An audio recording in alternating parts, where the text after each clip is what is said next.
Сайн бацхан та бүхэнд энэ өдрийн мэндийг хүргэе. Бидний өнөөдөр ярилцах сэдв бол барометрийн нөөцийн удирдлага. За агуулгын хүрээнд барометрийн нөөц гэж юу вэ? За барометрийн нөөцийн төрлүүд, за мөн нөөцийн удирдлагын ерөнхий зарчмууд болоод нөөцийн удирдлагын загварын дагуу ямар зардлуудыг бид нар тооцдог тухай үзэж танилцахаар бэлтгэсэн байна. За барометрийн нөөц гэдэгт та бидний мэдж байгаачлан байгууллагын нийлдээх системийн онолоор бол та нийлүүлэгч талаасаа түүхийд материал болон худалдаа авсан эд ангиуд мөн сэлбэг хэрэгсэл болон багаж хэрэгслүүдийн тусламжтайгаар үйлдвэрлэлийн процессыг эхлүүлдэг. За үйлдвэрлэлийн процесс руу ороод явж байгаа саяны эд ангиуд маань болохоор зэрэг тухайн хувиргалтынхаа үе шатнд бол дуусаагүй үйлдвэрлэлийн төлөвт ороод явж идэг гэсэн үг байна. За ингээд тухайн бараа бүтээгдэхүүн үйлчлэгээ маань дамжих ёстой бүх үе шат хамжлагаа дуусгасны үр дүнд эцсийн бүтээгдэхүүн болон бэлэн бүтээгдэхүүн мөн хаягдл болон гологдол гэсэн гарцууд гардаг гэдэг ойлголтын тухай бид бүхэн мэдж байгаа. Барометрийн нөөцийн удирдлагын тухай ойлголтын тэгвэл дан ганц манай үйлдвэрлэлийн процесстэй холбоотой ойлголт юм уу гэвэл үгүй. Өргөн зургаараа хараад үзэх юм бол бидний бэлтгэн нийлүүлэгч бол манай барометрийн нөөцийн чанар гэдэг ойлголттой бол тасралтгүй холбоотой оролцогч тал байдаг. Дэлгэцэн дээр харагдаж байгаачлан KFC брэндийн хувьд болохоор зэрэг 2018 онд нэгэн компанид ажил явуулсан FCK гэдэг нэртэй компанид ажил явуулсан. За үүний шалтгаан нь юу байсан бэ гэхээр 2018 онд KFC брендийн бэлтгэн нийлүүлэгчийн нийлүүлэлтийн сүлжээнд доголдол үүссэнтэй холбоотой KFC брэнд түүхийд материалгүй болсон. Тэрнтэй холбоотойгоор үйл ажиллагаанд доголдсон, тасалдсан ийм арга хэмжээ гарсан байна. Тэгэхээр барометрийн нөөцийн удирдлагатай холбоотой ойлголтыг бид нэр ойлгохдоо дан ганц манай процесстэй холбоотой ойлголт биш юм байна. Өргөн утгаараа үйлчлүүлэгч болон хэрэглэгчдийн гарт эцсийн дүн дээрээ эцсийн бүтээгдэхүүн маань чанартай очиход хамгийн чухал зүйл болох бүх оролцогчдлууд болох бэлтгэн нийлүүлэгч болон зуучлагчд гээд эдгээр оролцогчдлууд дээр танаа материалын чанар гэдэг зүйл алдагдахгүй байх тал дээр бид нар бас давхар анхаарал хандуулж явж явах ёстой байдаг бахнэ гэсэн үг байна. Тэгвэл бид нар яагаад барометрийг ер нь нөөцлөд байдаг вэ гэхээр энд харагдаж байгаа 7 шалтгааны дагуу за эхнийх нь мэдээж хэрэг үйлдвэрлэлээ тасралтгүй явуулах. Хэн тулд за хоёрдугаарт болохоор зэрэг мэдээж хэрэг эрэлттэй холбоотойгоор за удирдлагын шин чанартай бизнесүүд эсвэл баяр ёслолын шин чанартай эрэлтэнд нь өөрчлөлт ордог бизнесүүдийн хувьд болохоор зэрэг барометрийн нөөцийн удирдлагын тогтсон загварыг ашиглах нь төдийлөн оновчтой байхгүй байх тохиолдлууд гардаг. За гурав дахь нь болохоор зэрэг мэдээж хэрэг танаа дотоод зохион байгуулалт ямар үе шат дамжлагтай явж байгаа вэ гэдгээс хамаарат барометрал маань хизээ ямар хэмжээтэй хаана бэлэн байх ёстой вэ гэдэг ойлголт бол ялгаатай байдлаар тодорхойлогдчихэдэг. За мөн нөөц хөдлөлөөс хамгаалах.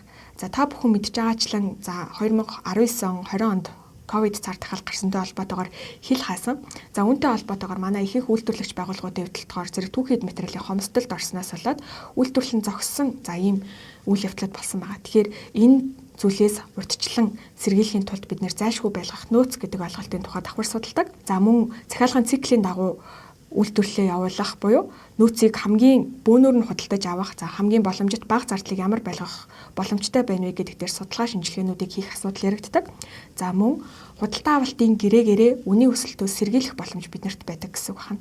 За хамгийн сүүлийн үйл ажиллагаа нь болохоор зэрэг мэдээж хэрэг operation за хувиргалтын процесс маань тодорхой хугацааг шаардж идэг. Тэгэхээр энэ хугацаанд үйлдвэрлэлийн бүх үе шат дамжлагууд маань нөөцийн дутагдaltaгүй байх талаар нийтлэлээр нь өргөнөөр удирдах ийм ойлголтууд яригддаг учраас бид нар ерөнхийдөө барометрийг нөөцлөдгөө гэсэн үг байна. За тэгвэл нөөцийн удирдлагын асуудлын маань гол үр ашигтай байдал нь яг юун дээр хөндөгдөж идэг вэ гэхээр хоёр ойлголтон дээр очиж хөндөгддөг. Эхнийх нь яг ямар төрлийн нөөц танд хэрэгтэй байгаа. За тэг хичнээн хэмжээтэй байгаа юм бэ гэдгийг та тодорхойлох шаардлагатай болдог гэсэн үг. За үүнтэй холбоотойгоор бид нар нөөцийн цэвэр хэрэгцээ болон нийт хэрэгцээ гэдэг ойлголтын тухай ярьдаг.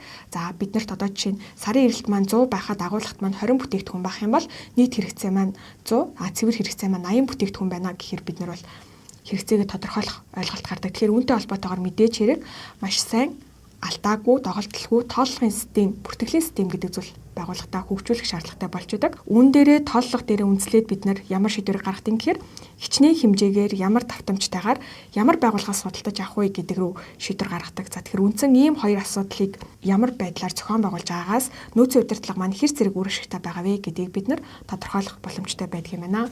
За тэгвэл яг үр дүнтэйгээр бид нар барометралаа удирдах гин үгүй юу гэдэг дээр 5 ойлголтын тухай авч үздэг. Эхнийх нь болохоор зэрэг таны гар дээр байгаа болон захиалгаар авж байгаа барометралын бүртгэлийн систем чинь хэр зэрэг найдвартай байна вэ? Алдаагүй үнэн зөв бүртгэж чадж гин үү? Гологдол хаягдлыг бүртгэлдээ оруулж тооцож чадж гин үү гэдэг тухай ойлголтыг авч үздэг. За хоёрт нь болохоор зэрэг мэдээж хэрэг улирал болон за ямар нэгэн онцгой үйл явдлаас хамаарсан эрэлтийн таамаглалыг та алдаагүй гаргаж чадж гин үгүй юу гэдэг дээр тооцооллыг хийх шаардлагатай болдог бол гурав дахь нь мэдээж хэрэг захиалгын гэрээ гэдэг зүйлээс хамаарат захиалсан бараа бүтээгдэхүүн маань яг одоо захиалаад бидний гар дээр шууд ирдэггүй шүү дээ. Тэгэхээр та хизээ захиалаад хэдэн хоногийн дараа таны гар дээр ирэх вэ гэдгийг та нөөцийн удирдлага дээрээ зөв тохируулга хийж оруулж чадсан байна уугүй гэдэг ойлголтыг ярьдаг. За дөрөвт болохоор зэрэг мэдээж хэрэг бараа материалыг нөөцлж байгаатай холбоотой хадгалтын зардал. За захиалгын зардал мөн хомсдол гэдэг зүйл үүсвэл түүнийг хэрхэн удирдах гинэ гэдэг танай байгууллагын дотоод системийн тухай асуудлыг авч үздэг. За хамгийн сүүлийнх нь болохоор зэрэг бараа материалаа бид нэр оновчтой ангилж чадж гинэ үгүй юу гэдэг дээр яригддаг гэсэн үг байна. За бид бүгдийн сайн мэддэг үндэсний дотоодын үйлдвэрлэгч Апу компани маань бүрэн автоматжсан агуулгыг бол үйл ажиллагаанд ашигладаг. За тухайн агуулгатай ямар системийг ашигладаг вэ гэхээр бараа материалыг ангилдаг ABC гэдэг системийг ашигладаг байгаа.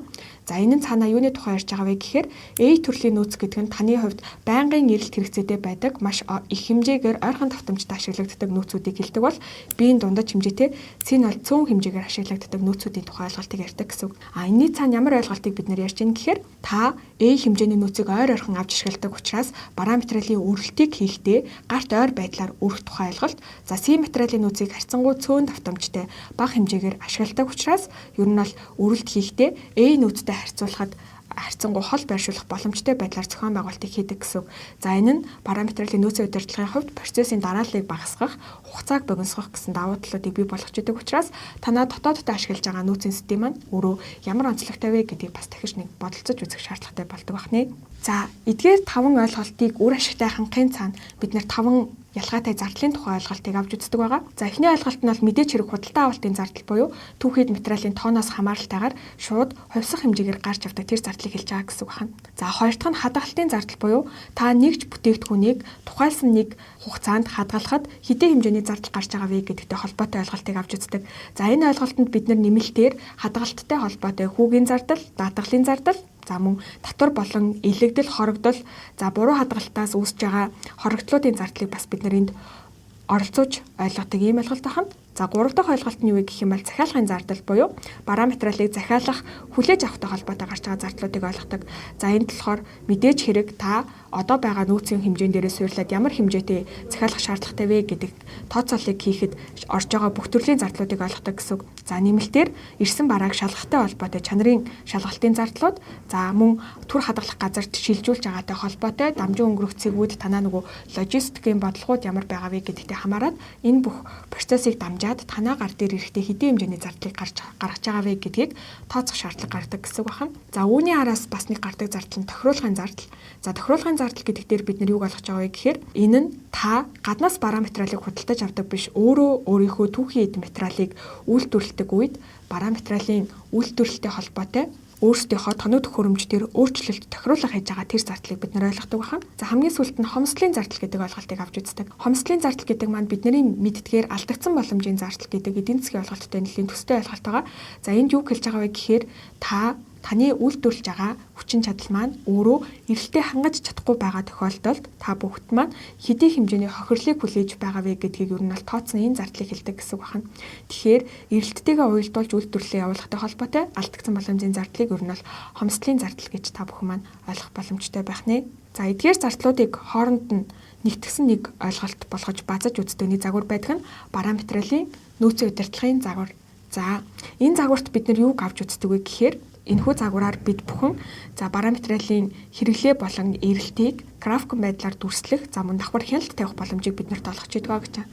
За энд харагдаж байгаачлан энд нөөцийн хэрэглээний шугам болон нэг удаагийн татаа авалтын нөөцийн хэмжээ, за мөн T үсгээр тэмдэглэсэн байгаа. Захиалга хоорондын хугацаа гэдэг ойлголтуудын хамаарлыг авч үздэг. За нэмэлтээр бид нарт өмнө ярьсан ойлголтуудтайгаа холбоод за аюулгүй нөөц заавал байшгүй байлгах нөөцийн хэмжээ гэдэг ойлголтуудыг орж үздэг гэсэн үг байна. За та бүхэн харж байгаачлан энэ улбар шар цэгээр тэмдэглэсэн байгаа R үсэг маань болохоор бидний дахин захиалгын цэг буюу бид нар нөөцгүйдэлтэй нүүр тулгархаасаа өмнө захиалгыг дахин хийх ёстой байдаг тэр цэгийг хэлж байгаа гэсэн үг.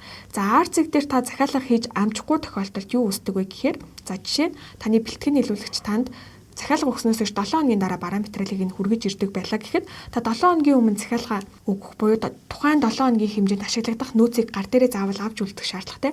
Хэрвээ тухайн нөөц маань хомсдолтой байх юм бол та эрэлтээ хангаж чадахгүй байх нөхцөл байдал гэдэг зүйлийг үүсдэг. За энэтэй холбоотойгоор бид нарт яг захиалга хоорондын хугацаанаас гадна хүлээлгийн хугацаа гэдэг зүйлийг тооцох шаардлагатай болго гэсэн байна. Энэ бүх ойлголтуудыг нэгтгээд аваад үзэх юм бол за бид нарт өмнө ярьсан 5 төрлийн зардлыг нэгтгээд томьёонд орлуулад үзэх юм бол хамгийн түрүүнд бидэнд гардаг зүйл нь юу вэ гэхээр захиалгатай холбоотой зардлууд гардаг. За захиалгын зардлыг тооцохдоо бид нар яаж тооцдог вэ гэхээр тухайн жилийнхаа эрэлт, за эсвэл тухайн улирлынхаа эрэлтийг за нэг удаа захиалж байгаа захиалгынхаа тоо хэмжээнд хуваагаад за гарч ирсэн тоогоо бид нар нэг удаа захиалгын зардлаараа үржүүлж өгдөг гэсэн үг. За тэгэхээр захиалгын зардал нь ерөнхийдөө тогтмол шинж чанартай байдаг. Нийт дүнгээрээ тогтмол 1% хувьсах шинж чанартай байдаг учраас за энэ зардлыг бол маш уян хатан удирдах шаардлагатай бид нар тулгарч идэг байгаа.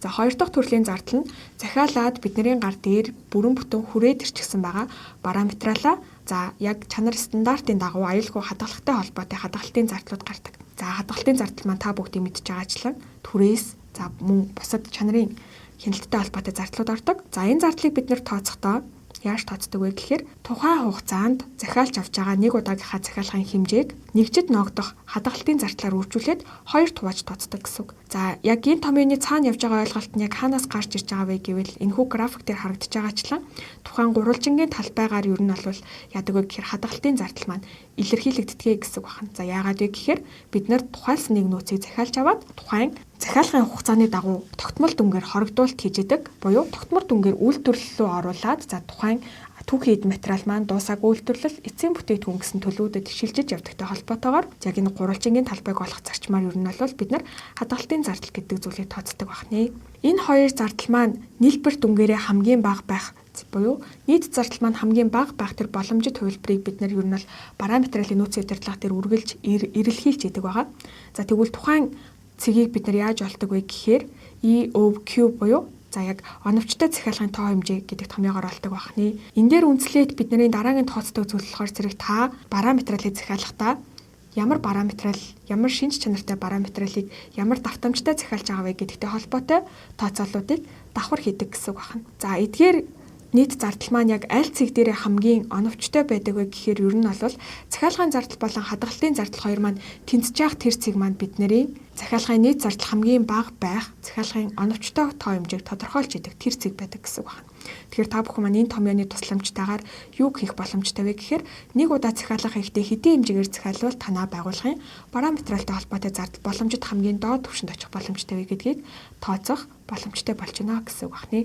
Эдгээр ойлголтуудаас гадна бидний зайлшгүй авч үзэх ёстой нэг зүйл байдаг нь юу вэ гэхээр аюулгүй нөөц гэдэг ойлголтын тухай авч үзэх шаардлагатай байдаг. За аюулгүй нөөц гэдгийг өөрөөр бид нэр зайлшгүй байлгах нөөцийн хэмжээ гэж хэлдэг гэсэн үг.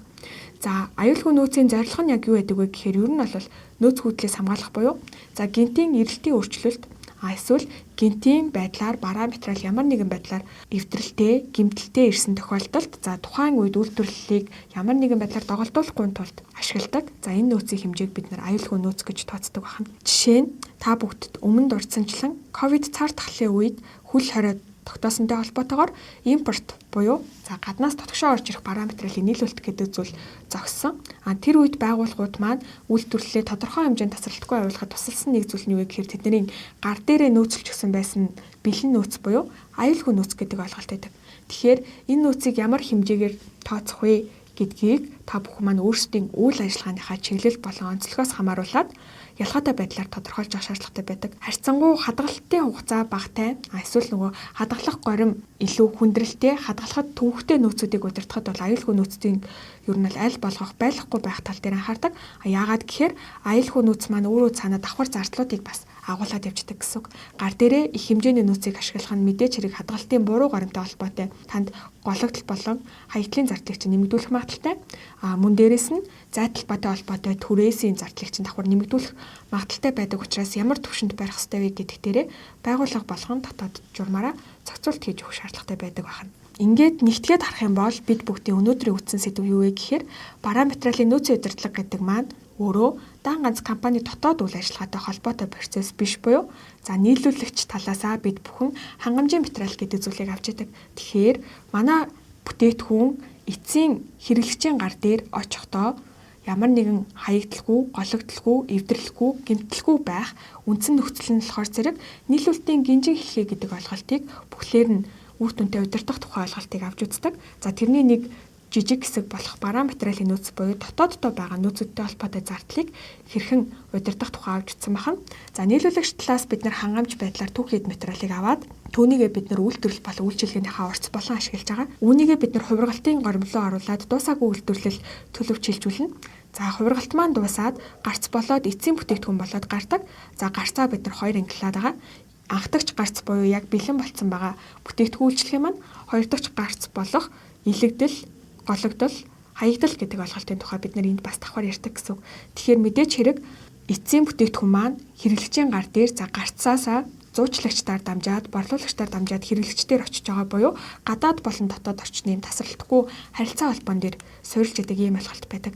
За тэгэхээр бараа материалын нөөцийн удирдлага маань өөрөө дан ганц зардлын тухай ойлголтоос гадна хэрэглэгчийн сэтгэл ханамжтай холбогдох талаас чанарын тухай ойлголтуудыг давхар агуулад явж идэг. За үүнтэй холбоотойгоор танах ямар чиглэлээр үйл ажиллагаа явуулж байгаатай холбоотойгоор MNS болон ISO гэх мэтчлэн олон улсын болон дотоодын стандартуудын дагуу шаардлага хангасан түүхийд материалыг үйлдвэрлэлтэд ашиглах гэдэг анхан шатны суурь шаардлагууд бас үүнээс урган гарч ирж байгаа гэсэн үг байна.